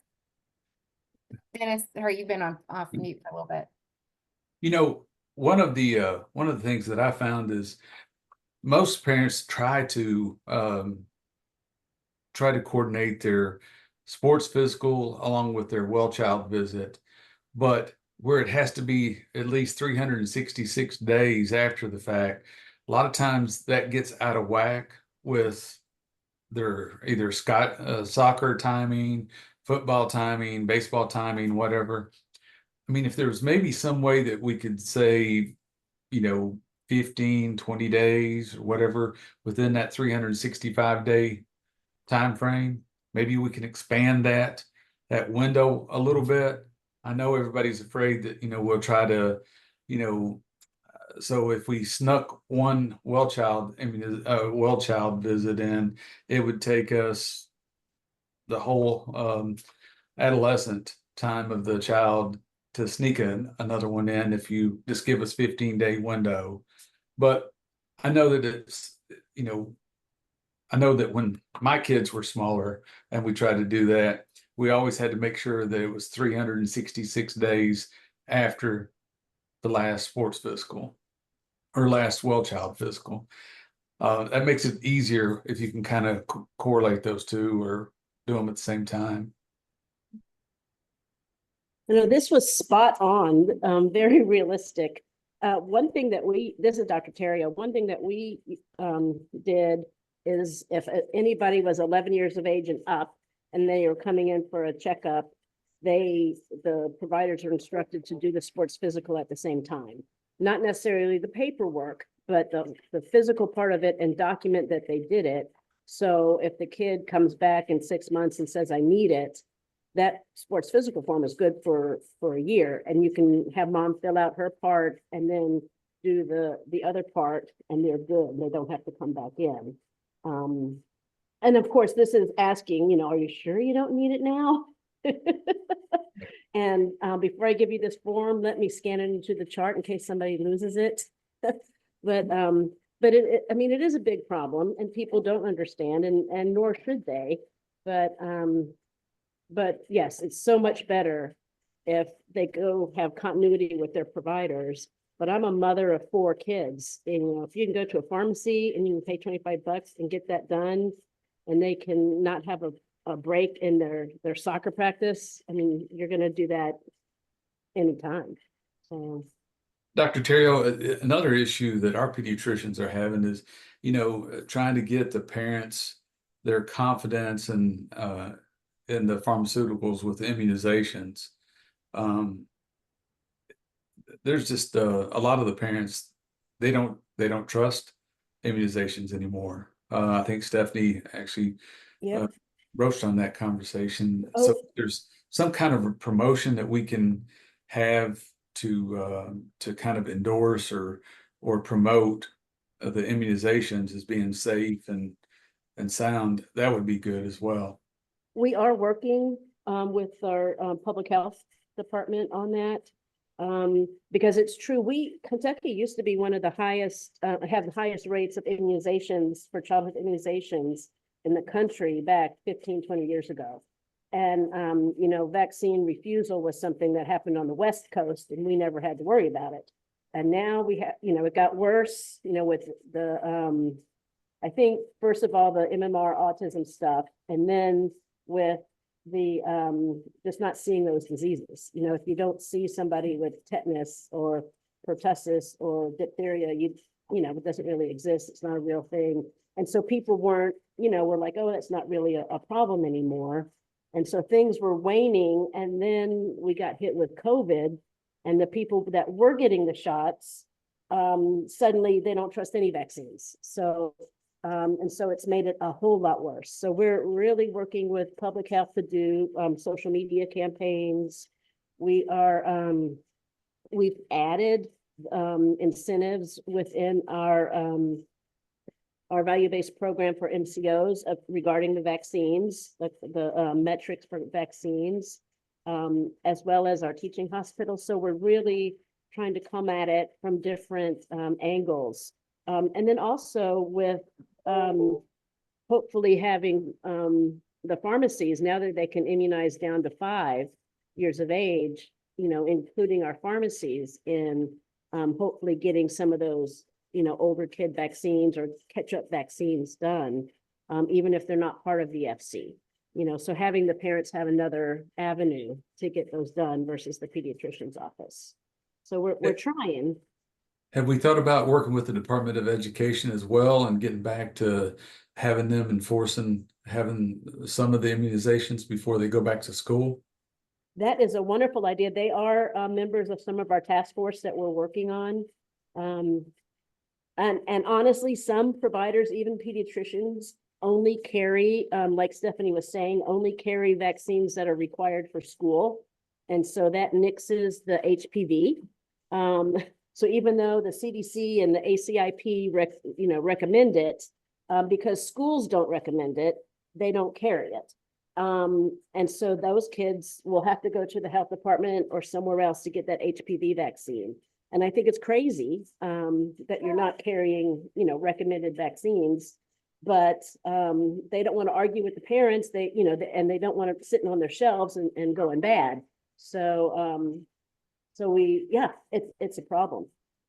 But so the point of that was that if it was required by the schools, they would carry it and more kids would be vaccinated with, you know, against cancer.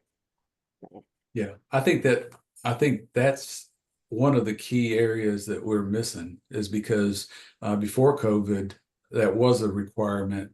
After COVID, with all the remote learning and stuff, I think they've become lax with that. So if we could get a push from the top of the Department of Education for the schools to enforce that, that might help us as well. A great thought. Thank you. Dennis, I think you've been trying to jump into this conversation a little bit. Is your audio? Yeah. There you Yeah. go. Yeah. Can you hear me? Okay, great.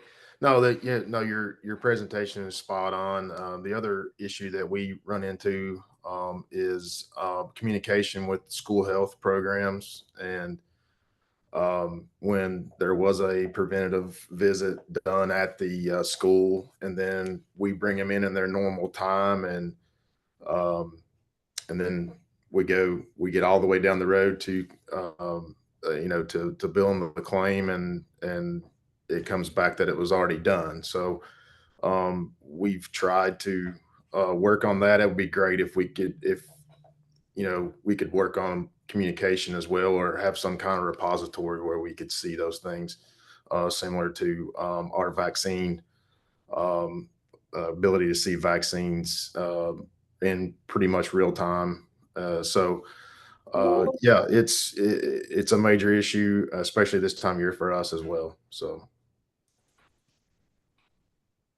I think that, you know, in terms of solutions, we've kind of hit on a number of the ones that we had sort of collectively generated from a variety of sectors, but trying to create alignment and, you know, to keep the time frame as broad as possible. You know, I think that, you know, we've talked a lot about the convenience for families. So, you know, if we know that well child rates are pretty low in general, could we just open it up to be anytime in the calendar year, so that, you know, we don't have to worry about whether it's 365+1, whether or not it's their birthday, but just having that broad spectrum open. You know, I think that there's opportunity from a regulatory standpoint for DMS to hold people accountable, that if you are going to be doing well child visits, that you need to be prepared to vaccinate kids, or that if you're doing those things, that you have to have access to check vaccine records. So, you know, one of the things that I think is difficult for us is, you know, particularly the KPCA members that are in the CIN, we've all been working on innovation in this space, and, you know, have our teams prepared to try to capture these opportunities to the greatest degree possible. But we can't control when that family chooses to go to Kroger or to Walgreens or to wherever. And so, you know, that creates that expectation that my kid has what they need. And so I don't need to respond to the outreach from the payer. I don't need to respond to the outreach from the pediatrician. So we would just like to have continued conversation around this, in the coming months, whether it's, as the MCOs are developing their plans. We do believe that the incentives need to be available at the time that the patient is in the office. And I realize that that's complicated and thorny, but I think we're going to have to solve thorny things if we really want to engage families differently, because it's really easy to say, oh, I'll get that HPV visit or HPV vaccine the next time I'm in the office. But if you can look at a kid and say, here's a $25 DoorDash card that you can have today if you get this shot, suddenly kids are a whole lot more interested in getting a shot. Or you can have a PlayStation card if you, get this shot today. So we just would ask that, all of the various stakeholders, really give thought to what reality is, because I think if we're going to move the needle both on well child rates and on immunizations, we're going to have to be very frank and very real about what's happening in families, the challenges that they're facing, and, what truly is going to motivate them to make a different behavior choice. Any additional thoughts or ideas for discussion? Dr. Hoagland, do you think that captured all of the other collective pieces that we had from the other folks that we'd talked with? I do, and much better said than I could have. I'm not sure about that, but we shall see. So moving on, I know we're running short on time. Do you have an update from the CIN? Sure. Just to be brief, a couple things. Many stakeholders on this in this meeting have heard some of this information, so I apologize. But an update on the data aggregation project. Obviously, the members are more aware than some of the other people on the call, but the Kentucky Primary Care Association and the CIN have been working on a data aggregation tool to pull together the disparate sources of information that come in, both from payers, but then also the HIE and other sources. So today, work with the Kentucky Health Information Exchange is ongoing, and it's very promising that connectivity will be in place in the next month, we believe. 5 of the 6 Medicaid MCOs are contributing information into the data aggregator to date, and work is occurring with the 6th. And over half of the members of the clinically integrated network are now in different stages of connectivity and implementation. So really excited about that. We're also moving quickly towards the timeframe where the data validation for NCQA data aggregation validation is occurring. And so once that happens, the groups that are connected, the file feeds between Azara and the health plans will be deemed as being certified. So it takes a lot of the manual work out of the process. So we're really excited. We actually set out with the goal of having 30 to 35 groups at this stage by the end of 2024. And so we're actually, knock on wood, a little ahead of schedule. It's been a lot of work from a lot of different groups, and really appreciate the providers and leadership putting priority on this. So again, that's good information to share. Still a lot of work to be done though. And then I guess the other thing I just wanted to hit upon were the clinical priorities that the network has set out. Some have heard this, but again, I apologize for plowing some of the same earth again. But the network set out with 4 large areas of priority: increasing patient engagement, increasing well child and adolescent wellness visits and preventative services, also increasing adult annual wellness visits, and decreasing avoidable ER utilization. Underneath those middle 2, we unpacked a little bit and set out 3 specific things for well child and adolescent visits, which line up a lot to the previous conversation. One of them is increasing just that child and adolescent wellness visits. The second is increasing childhood immunization combo 10s. And then the third is immunization for adolescents, so the famous combo 2s. And we're putting a lot of effort working with the members of the network to move this needle further faster. And just wanted to share those, especially in light of the previous conversations. For the adult annual wellness visits, we decided to focus on a couple of specific components of adult wellness. One is focusing on improving glycemic control for individuals living with diabetes. And the second one is actually a enhanced focus on breast cancer screening. And we had a lot of conversation. We thought that having a focus on cancer was going to be really important, considering where Kentucky is in its current state of incidence and prevalence of oncologic issues. There's a lot of debate between breast cancer and colon cancer screening, and we decided to look at breast cancer screening or highlight it a lot, because while the population that could be subjected to colon cancer screening is much larger because it's male and female, Kentucky has moved a long way in the last decade on screening rates for colon cancer screening, but breast cancer, it seemed like we still had a lot more opportunity. And then also with some of the guidelines changing about the age for screening to begin, we thought that it would be important for the next year or so to put some enhanced focus on screening women for breast cancer.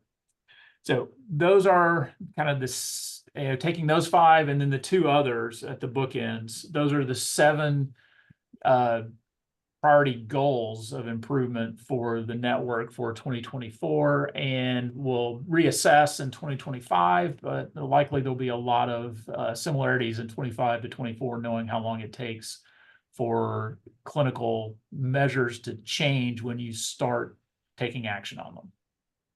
So with that, I'll just stop and see if there's any questions from the members of the committee.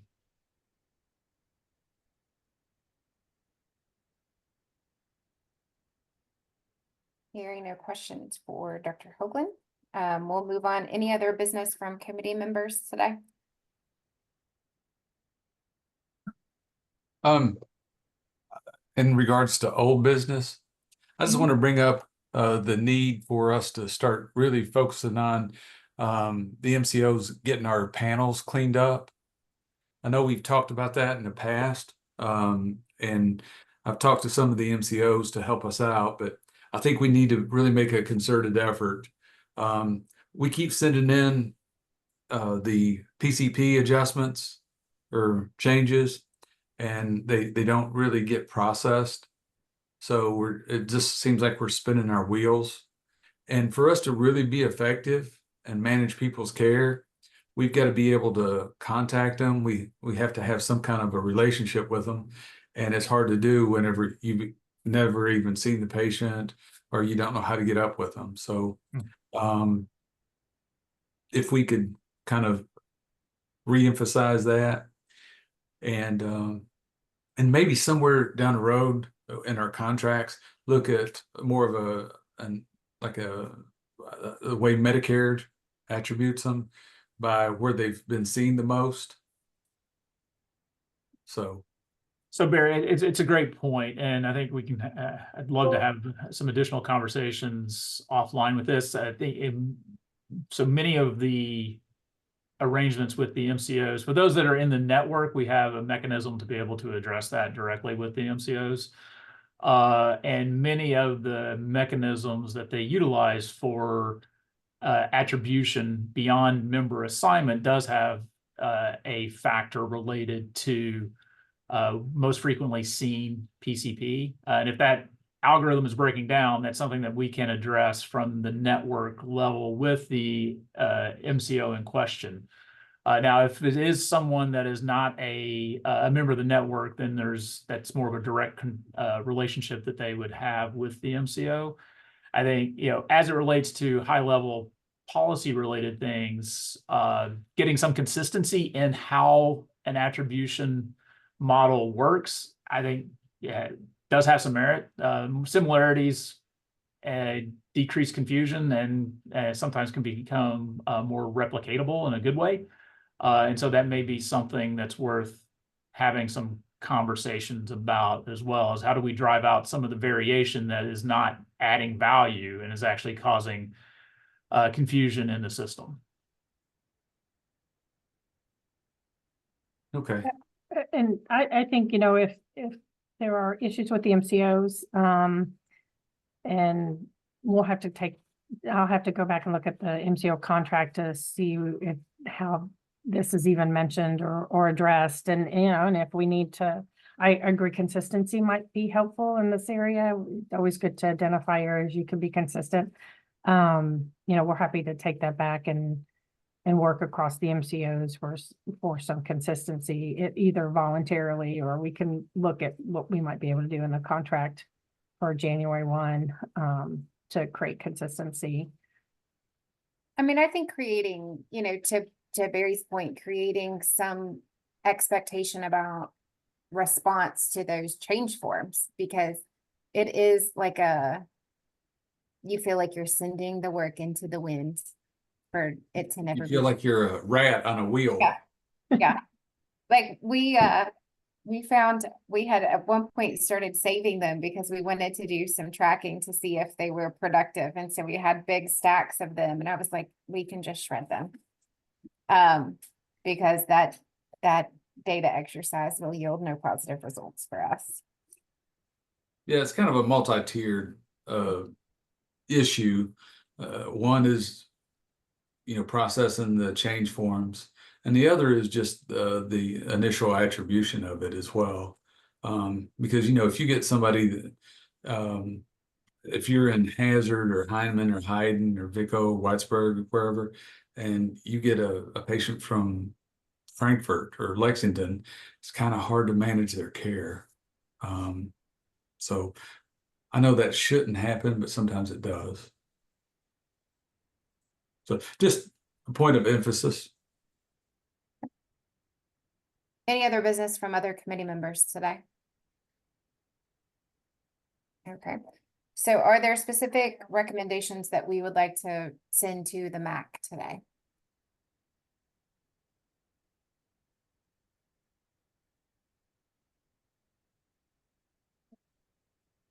I think most of the items we've discussed are sort of things that wouldn't be applicable to change until the next year, so Barry's comments, but even things around consistency on some of the well-child vaccine conversation. I think it's probably impossible to change, timeframes and things like that mid-year, but certainly as we move forward and, I would ask, not for the MAC, but I would ask the MCOs just to be mindful of those things as they have conversations with members.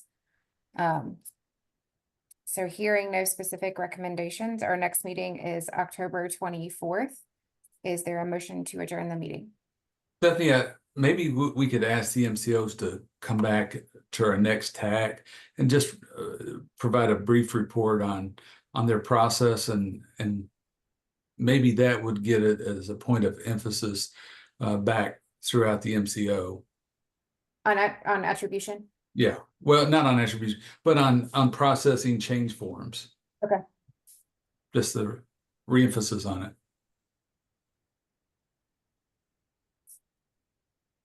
It's not enough for a MAC recommendation, but maybe it's a follow-up TAC recommendation. Okay. I made that note as we put together that next agenda, Barry. All right. Is there a motion to adjourn? So I'll second it. All right. Thanks, Barry. Thanks, Brandon. Thank you all for your participation today. We appreciate it. Thank you all. Thank Thanks, you. guys.